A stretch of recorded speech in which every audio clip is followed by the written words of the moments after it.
Thanks, Dr. Marin, and thanks to all of you for having me today. It's pretty amazing to be here at this point in my training. So we're going to talk about adenomatous polyposis today. The reason I wanted to talk about this was because I've always been interested in genetic syndromes and actually preventative health, which sort of is interesting as a surgeon, but it's one of the ways that we can really, with surgery, prevent cancer and impact the lives of our patients and their families. I was fortunate enough to spend 2 years doing research at Memorial with Dr. Guillaume, who did his residency with Dr. Marin, and who Dr. Chesson spent some time with as well. So some of you who are here really paved the way for all of this to happen, and I owe it to you. Just as a slight review, adenomatous polyps are really very common. In normal adults on colonoscopy, 23 to almost 60% of adults will have at least one adenomatous polyp, and patients may have more than one. One thing to remember when you're seeing a patient who has polyps on their colonoscopy is that you're only seeing one of their colonoscopy reports most of the time, but if you look at their cumulative incidence, the number may rise over the course of their lifetime. Patients who have more than 10 adenomatous polyps are labeled as multiple polyposis patients, and they may fall into one of the hereditary colorectal cancer syndromes. Identifying these syndromes is really important so that patients can participate in early detection programs. In many cases, they may fall into an easily recognizable one of these categories, but there can be overlap in presentation, there can be alterations in the phenotype, and so it's not always so clear-cut. Making the correct diagnosis does have implications for the patient and for their family, even beyond the immediate reason that they're presenting to you as a surgeon. The main syndromes that we're going to talk about today are familial adenomatous polyposis, Lynch syndrome, familial colorectal cancer type X, which is a relative of Lynch syndrome, MYH-associated polyposis, and also those patients that don't fall into any clear syndrome after you've done their whole workup. FAP represents less than 1% of all colorectal cancers and is characterized traditionally by hundreds to thousands of adenomatous polyps, but the attenuated form of FAP may have as few as 30 polyps. And depending on when you start screening someone, the patients may not even have 30 polyps yet, depending on at what point in their life they appear. For a little bit of a genetics review, this is the APC gene is on chromosome 5, and it has roles in the WNT signaling pathway. Basically, beta-catenin accumulates and affects cell cycle adhesion and microtubule assembly. Most of the mutations in the APC gene are point mutations, but there are large deletions and other rearrangements that can make it hard to detect when you're doing gene sequencing. While FAP is a hereditary condition, 25% of patients represent a de novo mutation, meaning they won't have anyone else in their family who has a history of FAP. Untreated, the median age for adenoma development in classical FAP is 17. The median age for colorectal cancer is 40, and the median age for death from colorectal cancer, if not treated, is age 44. Patients with FAP are going to also have a variety of extracolonic manifestations. You can see just two of them to the side: fundus gland polyps and congenital hypertrophy of the retinal pigmented epithelium. They may have osteomas, fibromas, desmoid tumors, and a bunch of other cancers. These fundus gland polyps and the chirpy in particular are interesting, but not really clinically significant. They can help in diagnosing a patient, though. If a family member has them and the patient has these findings, it's suggested that they have FAP as well. You can also classify FAP by genotype, which correlates with the severity of the polyposis and the age of onset. Mutations towards the 5' end and the 3' end of the gene, as well as a specific site in exon 9, are all correlated with an attenuated phenotype. Mutations between codons 1250 and 1464 predict a severe phenotype, and this generally manifests with younger patients with thousands of adenomas. As for the rest of the mutations, it can vary somewhat, and family history and the family phenotype may be very revealing. This schematic demonstrates not just the polyposis related to the gene mutation location, but also some of the extracolonic manifestations that may be associated with each specific gene mutation. This can help guide what additional screening and how aggressive you should be with additional screening for a particular patient. I just want to mention one other mutation in the APC gene that is not actually associated with FAP. The PI130K mutation is found in 6% of Ashkenazi Jews, and it does not cause FAP, but it is a mutation in this same APC gene. Instead, it causes a 10 to 20% increased lifetime risk of colorectal cancer, and patients with this finding don't need to undergo prophylactic surgery at all, but rather they should just have early and often colorectal cancer screening. Surveillance in FAP focuses first on the colon and then on other tumors. They should have EGDs, abdominal ultrasounds for desmoids, thyroid ultrasounds, and potentially screening for hepatoblastoma, but that occurs in infancy and early childhood, so once patients are a little bit older, you don't have to worry about that as much. Getting on to the things that we're more interested in, the surgical options for FAP patients. The main options are to do a total abdominal colectomy with an ileorectal anastomosis, or more rarely, a permanent ileostomy, or prophylactic with ileopouch anal anastomosis. And we're going to talk about each of those in more detail. The other question is, should it be done laparoscopically or open? Now, laparoscopy is so much more common that the debate is less relevant, but it's still interesting to point out that there are benefits that are specific to this population. Total abdominal colectomy is a relatively straightforward procedure compared to pouch surgery. There are excellent functional outcomes and lower rates of complication. These patients have improved continence and fewer bowel movements compared to pouch patients, but when you look at quality of life and the actual impact of the function, they're equivalent, meaning the patients have accommodated well, and the difference, while it may be statistically significant, is probably not as clinically significant.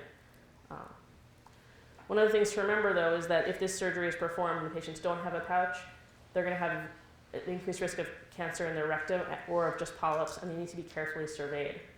However, doing a pouch is still risk-reducing surgery. It's not completely preventative, and some patients are going to develop a neoplasm in the pouch. When you look at if you have a patient in front of you who's saying, what surgery should I have? You have to think about how many polyps they have in their rectum, first of all. Less than 30 polyps suggests that they may be a candidate for having just a colectomy with ileorectal anastomosis rather than a pouch. But an examination of the National Polyposis Registry in the Netherlands, Finland, Sweden, and Denmark over the past few decades that looked at patients who underwent this procedure and divided the patients by their genotype found that the risk of secondary proctectomy and cancer increased dramatically. In the attenuated group, the surgery is performed at age 46, which is generally a little bit later than we recommend for FAP patients. But the rate of secondary proctectomy was quite low.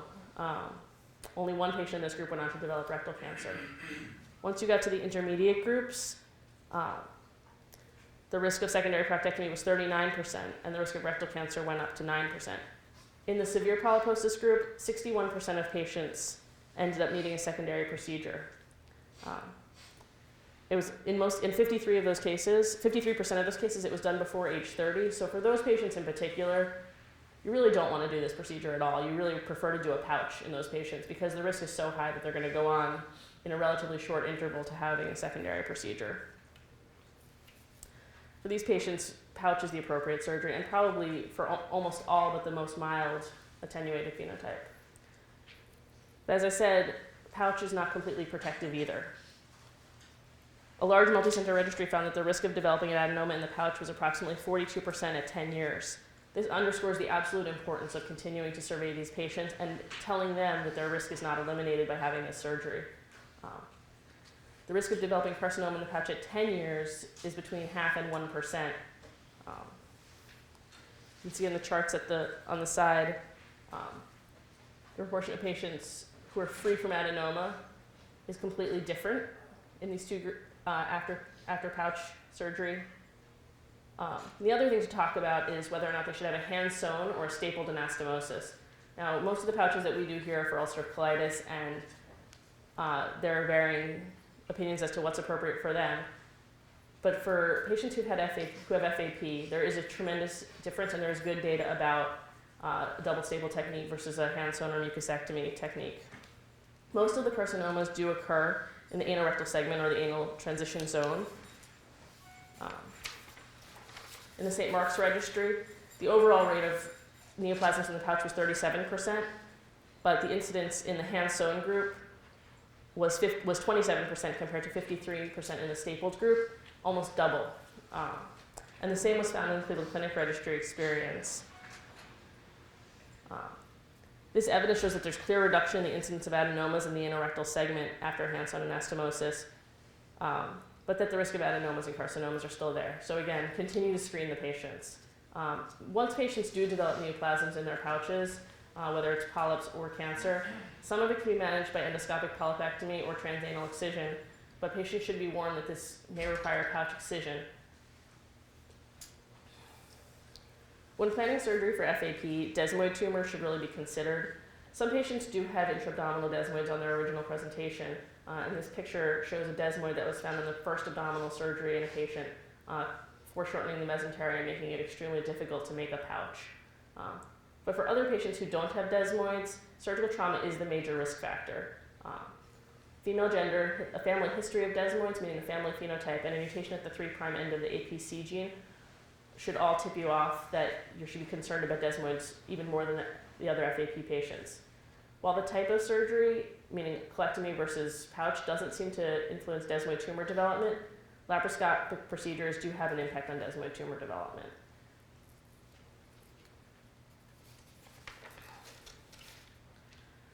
There is basically only one study in the literature that looks directly at the use of laparoscopic surgery to reduce intra-abdominal desmoid tumors. But the theory behind it is that laparoscopy causes fewer adhesions and decreases tissue damage. Since operative trauma is the major risk factor for desmoids, this is an extrapolated idea that has been proven to be true. This is from a single center study of 600 open colectomies and 70 lap colectomies. The incidence at 5 years for desmoid tumor development was 13% in the open group versus 4% in the laparoscopic group. And even though this has only been one study, other authors have embraced this. The experts in the field have really said this is the way to go.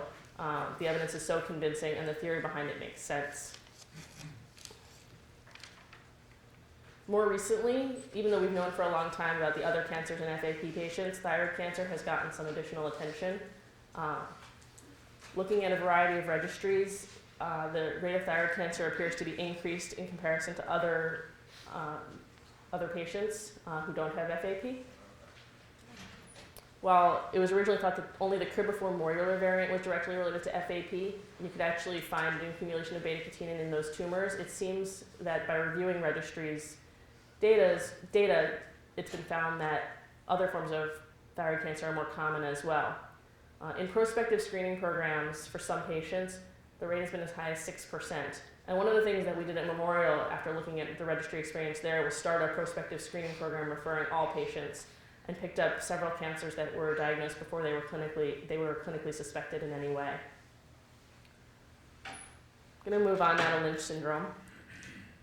Lynch syndrome, first of all, I want to talk about the nomenclature. It used to be called HMPCC, and there's a lot of confusion now about what it should be called and what the different labels mean. Now HMPCC can sometimes be used to describe families that meet the Amsterdam criteria, and Lynch is used to describe individuals who actually have gene mutations. Just because I know this is confusing for many people, even looking at published reports about this, in 2013, about 33% of the references in PubMed actually either use the terms in the wrong way or use them interchangeably. So we're not alone when we go back and forth between the two, but they are in fact different things now. Lynch syndrome accounts for probably somewhere between 2 and 5% of colorectal 2 and 5% of colorectal cancer cases, and a much greater proportion of those under age 50. It's caused by a germline mutation in a mismatch repair gene. Mismatch repair genes are involved in DNA synthesis errors, and when they're lost or defective, there's a decrease in apoptosis. MLH1 is the most common gene involved in Lynch syndrome. MSH2 is the second most common, and then less frequently MSH6 and PMS2. In the United States, it's estimated that 1 in 370 people have a deleterious mutation in an MMR gene. Patients may have multiple polyps. The age of colorectal cancer onset is a mean of 45 years, and patients have an accelerated adenoma to carcinoma sequence, meaning that patients who had a normal colonoscopy may present with a full-blown cancer at a much shorter interval than the 10 years we're told it takes between a polyp and a cancer development. The Amsterdam criteria were developed as a diagnostic tool before genetic testing was available to describe families with Lynch syndrome. And then the Amsterdam 2 criteria went on to include not just colorectal cancer, but endometrial, ureteral, renal pelvis, and small bowel cancers. This rule is sometimes described as the 3-2-1 rule, meaning 3 individuals, 2 generations, one is a first degree of the other 2, and at least one relative diagnosed at age 50 or earlier. This is a pedigree of sort of a classic Lynch syndrome family. You can see 3 generations. Not everybody is affected. This patient doesn't have any findings and may not have Lynch syndrome, but colorectal cancer and endometrial cancer are prominent. and this patient has 9 adenomas. This is a real family that I encountered during my research. And the patient was this one who was wondering what their risks were and what they could do to decrease their risk of colorectal cancer and endometrial cancer. One of the things to remember is that the Amsterdam criteria is not perfect. The sensitivity is estimated between 40 and 80%, and the specificity is only 50%. The positive predictive value is a little bit higher at 75%. Some of this is accounted for because there are smaller families now, so the phenotype may not be fully expressed, because each person in the family is going to have a 50-50 chance. And if you only have 1 child or 2 children, it's much different than a family with 10 or 12 children. Other things to think about are patients may not know their family histories, especially their aunts, uncles, grandparents. When the Amsterdam criteria was first described, families tended to live closer together and perhaps know more about their own family history as a result.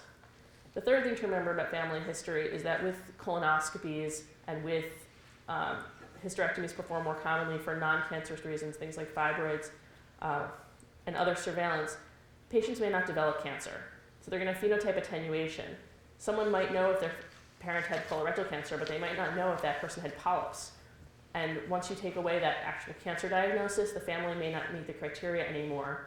But if they hadn't had the screening, they would have gone on to develop cancer and then met the criteria.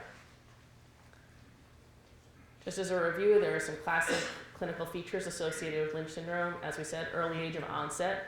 Although if you do screen all colorectal cancer patients, 50% of cases of colorectal cancer are going to be diagnosed after age 50. There's a predominance of right-sided lesions in colorectal cancer in Lynch syndrome patients, though the second most common site is actually the rectum now.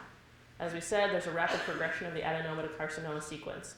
And then the third thing to know about these patients with Lynch syndrome and colorectal cancers is that they do have improved oncologic outcomes on a stage-for-stage comparison with sporadic colorectal cancers, which may be due to the response to the tumor being present.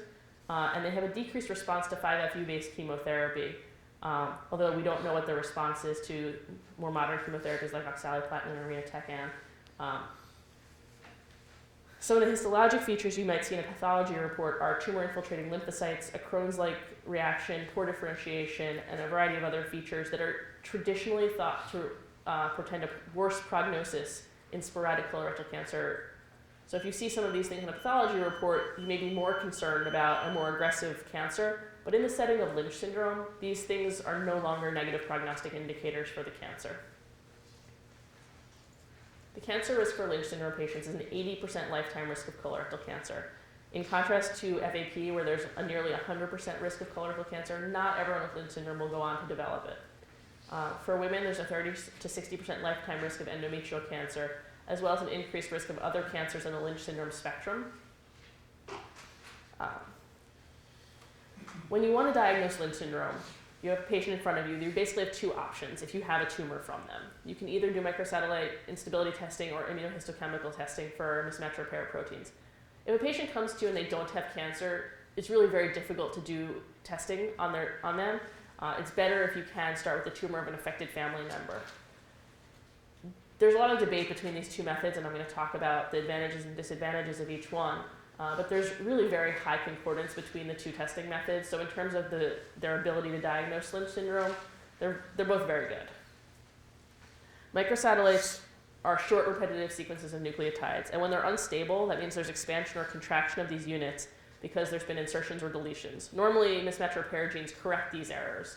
But in Lynch syndrome, the mismatch repair genes are dysfunctional and don't do that. This test is performed using a PCR assay, and it requires both tumor tissue and normal tissue. So if you want to diagnose Lynch syndrome preoperatively based on biopsies, you're going to need normal tissue also from the colon, and that's not something that's typically performed with most colonoscopies. A 5-marker panel is used to perform the PCR for MSI. It's a standardized panel that was developed, and larger panels have been evaluated because a lot of people said, what if 5 markers aren't enough? What if they're unstable in other microsatellites? But it seems like the 5-marker panel is what we've settled on and actually is very accurate. If there's instability in 2 or more markers, the tumor is labeled MSI high. If it's intermediate, it's MSI low. And if there's no instability, the tumor is referred to as being microsatellite stable. Some of the advantages of MSI are that it's an objective measure. Either the tumor is stable or it's unstable. There's no interpretation needed on the part of the person doing the test. And most laboratories can perform this on pretty easily. It's easy to interpret. There's no subjective nature at all. And it can detect mutations that lead to non-functional but present mismatch repair proteins. So sometimes if the protein has a conformational change, it may still be there, but just not working. And while we talk about the 4 main genes involved in Lynch syndrome, there may also be other genes that are involved much less frequently. But if they lead to microsatellite instability, this test will pick it up as well. This requires only a very small amount of tumor tissue, and that's important to remember in a few minutes. Some of the disadvantages are that the 5-marker panel is good, but it's not perfect. And the big disadvantage with MSI is that there are sporadic MSI high tumors. Up to 15% of sporadic colorectal cancer cases are going to be MSI high, and this is due to epigenetic changes, meaning sporadic changes within the tumor tissue itself. In addition, MSH6 tumors in particular tend to have lower levels of microsatellite instability. And the other thing about this test is that it's relatively expensive to perform, on the order of thousands of dollars. The other option to think about is immunohistochemistry if you want to test a tumor for Lynch syndrome.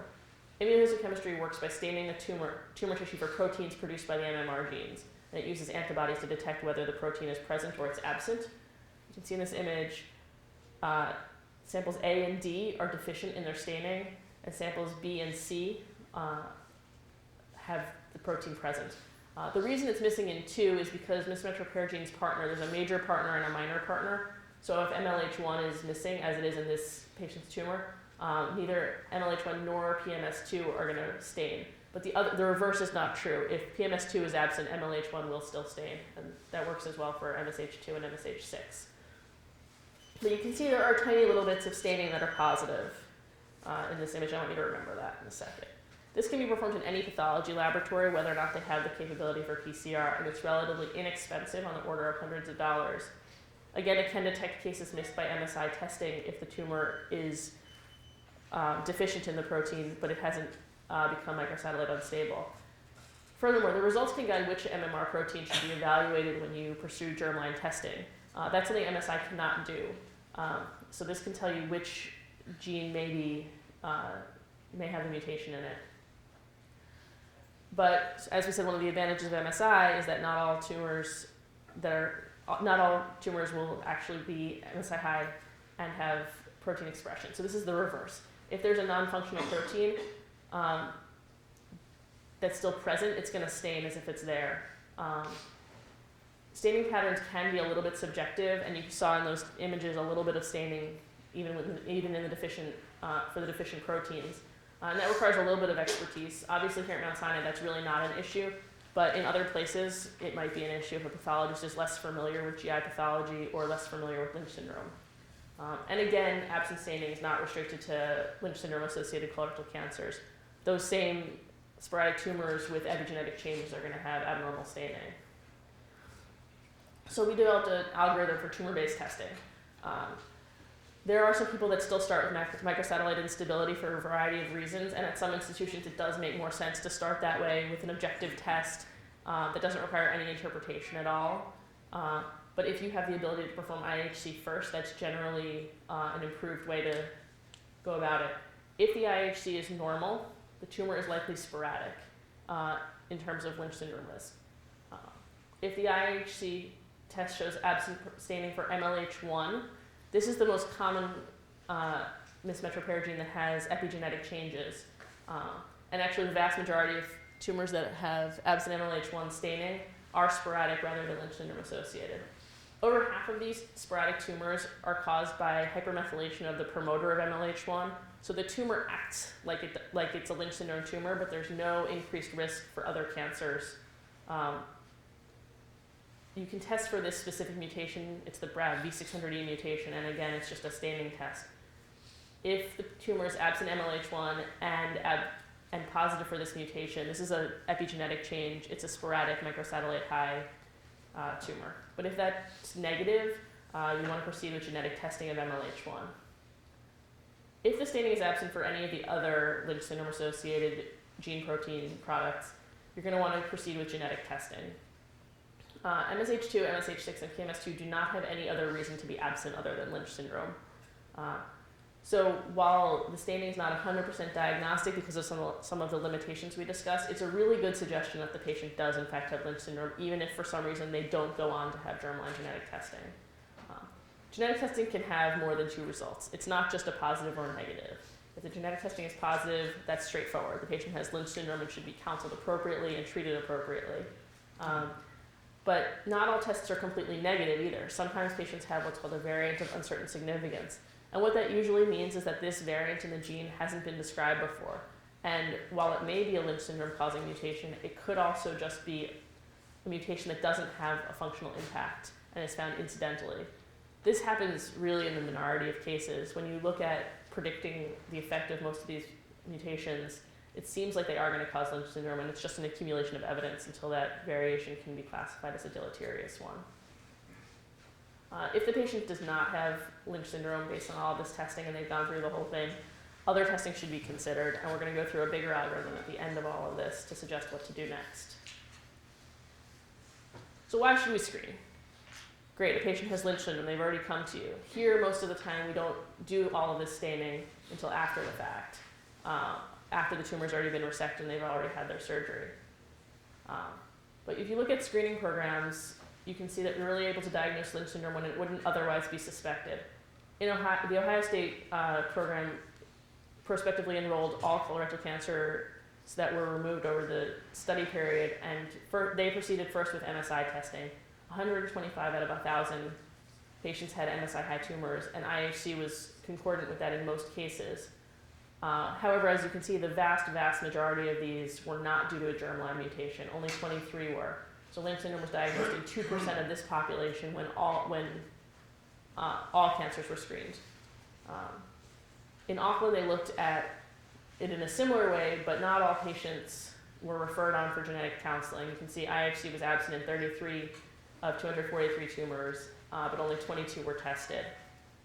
And Lynch syndrome got diagnosed in 4%.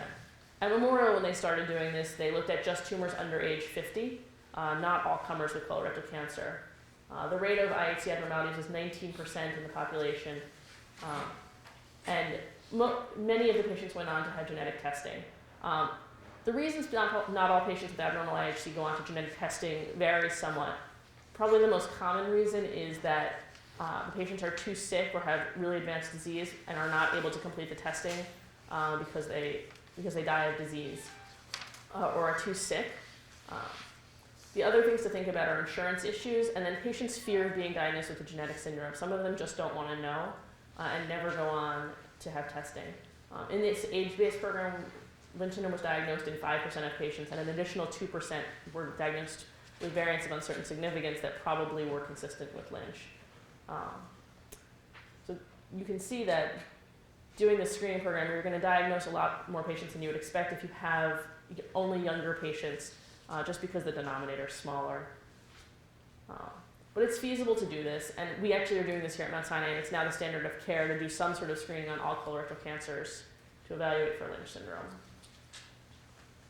One of the questions that people ask is, can we do this testing on adenomas? Why do we have to wait for them to have cancer to test their tissue?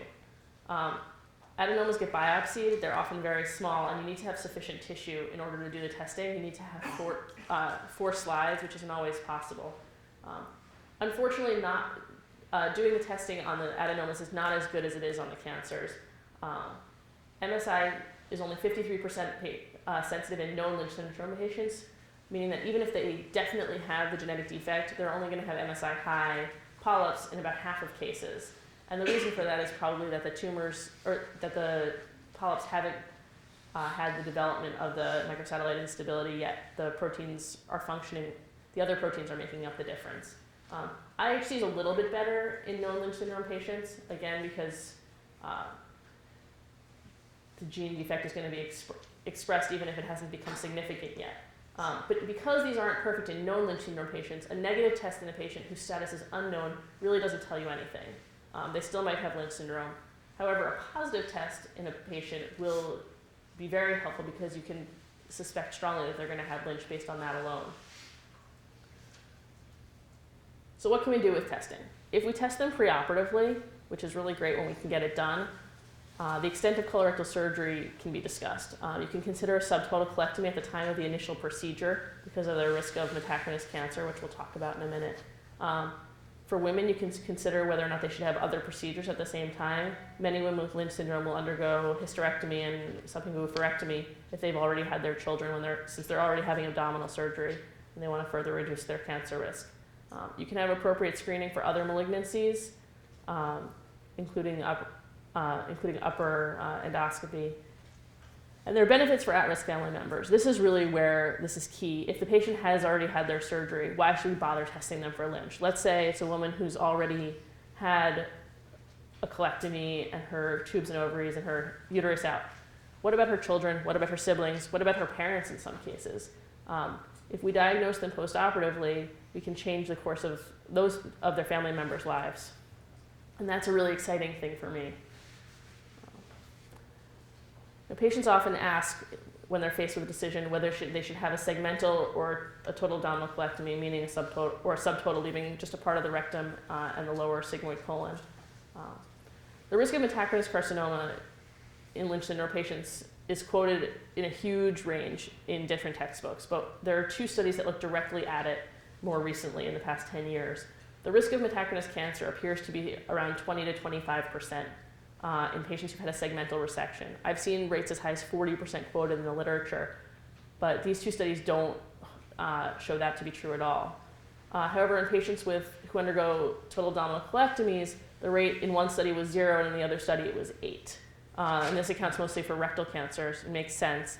And as these patients get followed for longer, those rates may go up as well. So just like FAP patients, even if they've had a total colectomy, the patients need to be surveyed. The patients need to undergo frequent lower endoscopy to make sure that they're not developing another cancer. And then the risk of metachronous adenomas after segmental resection is 33%, which is high but not completely unreasonable. And then after colectomy, it's 11%, again, because there is a retained segment of at-risk mucosa. So for all patients with Lynch syndrome, even after surgery, they should have frequent scopes. When a woman is sitting in your office who's having surgery and they decided what kind of surgery they're going to have for their colon, things to consider in terms of their reproductive organs are their age, their childbearing history and their preferences, their family history, and also their genotype. Patients who have MSH2 and MSH6 mutations have a much higher risk of endometrial cancer than even MLH1 patients, and obviously vastly higher than the general population where the risk is in the order of 2%. And you can counsel patients with this information once their tumors have been diagnosed. So again, if it's at all possible to diagnose your patients before surgery, that's really helpful.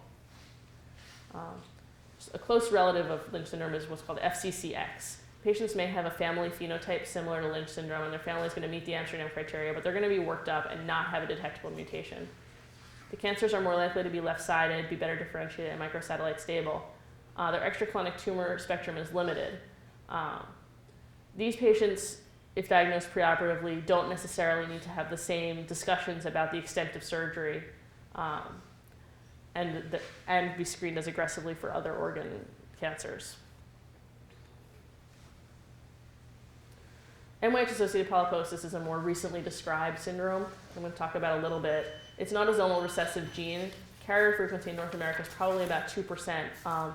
And there are a variety of mutations described in different populations. It seems like there are founder mutations in almost every population in the world, but different mutations have different penetrance.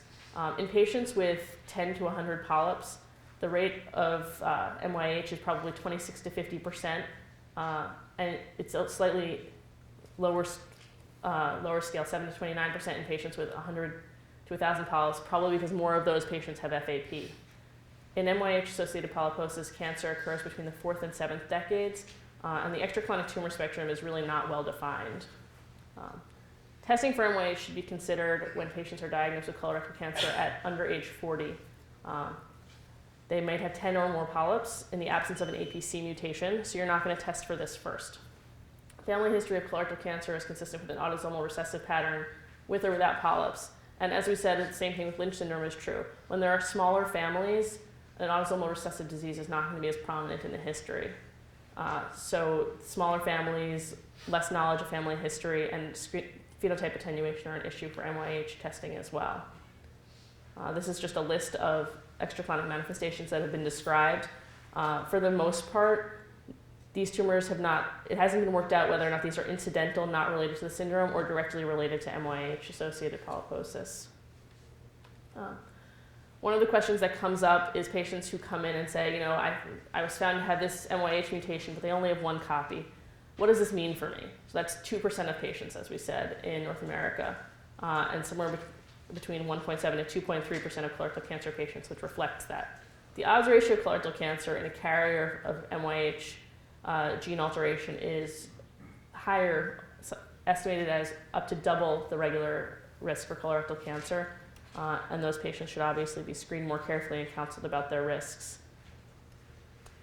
So once you've gone through all these syndromes and thought about all of them with the patient in front of you, even if you had a complete workup, there are going to be 20 to 30% of patients with adenomatous polyposis who might have uninformative genetic testing. That can mean two things. One, they have a syndrome that we haven't described yet. 15 years ago, MYH polyposis was not even a thing that was talked about or known, and now it's frequently described. And the other thing is that the testing may not be revealing with current methods. Gene sequencing is not perfect, especially for rearrangements and large deletions in genes, even though you'd think it would be. And it's important to understand that genetic testing isn't always definitive when the answer is no. In these patients who don't have a known genotype, the risk for extracolonic manifestations is unknown. But it does seem that the risk for family members is increased, so they should have early screening. And they should just be managed based on their phenotype. You don't want to say, oh, you have a phenotype similar to FAP, so we're going to treat you exactly like an FAP patient if the gene testing has been negative. You want to individualize it a little bit more. So putting this all together, when you have a patient sitting in front of you, the question is what to do. They have multiple polyps. How do you decide what you're going to test for first? Generally, people don't like to go on a fishing expedition and send off all the testing all at once. So you want to be guided to a certain extent by the extent of polyps, a little bit by the family history. If they have extensive polyposis, meaning hundreds of polyps, you're going to proceed with APC testing first. If it's positive, they have FAP, straightforward. If it's negative, you have to decide whether or not you're going to pursue MYH testing. If it's negative, they fall into this gene-negative group. And if it's positive, they're going to have MYH-associated polyposis. Patients who meet the Amsterdam criteria, even though the Amsterdam criteria have not been shown to be particularly accurate, are generally tested for Lynch syndrome first. And MYH is almost never the first-line test unless we've already diagnosed someone else in the family. They're going to proceed with hopefully tumor-based testing and be worked up for Lynch syndrome. In patients with no family history, you just have to make a decision based on the number of polyps they have. Fewer polyps, you might want to test for Lynch syndrome first. More polyps, you may want to go with APC gene testing first. I know this is a complicated slide and this is a complicated issue. One of the things that I was really lucky to see was how all of this played out in the office with different patients. And we did go through this algorithm in this way often. It was really exciting to see how this played out into treatment decisions and actually prevented cancer in patients. And that's what's great about these syndromes. Once we identify them and know about them, we can really change patients' lives. I want to thank everyone who's here. Probably more than usual, I owe everything I've gotten to at this point to all of you guys. You've been responsible for all of my training. And I particularly want to thank the residents who've come before me and who I'm working with, who've really been helpful in inspiring me to do all of this.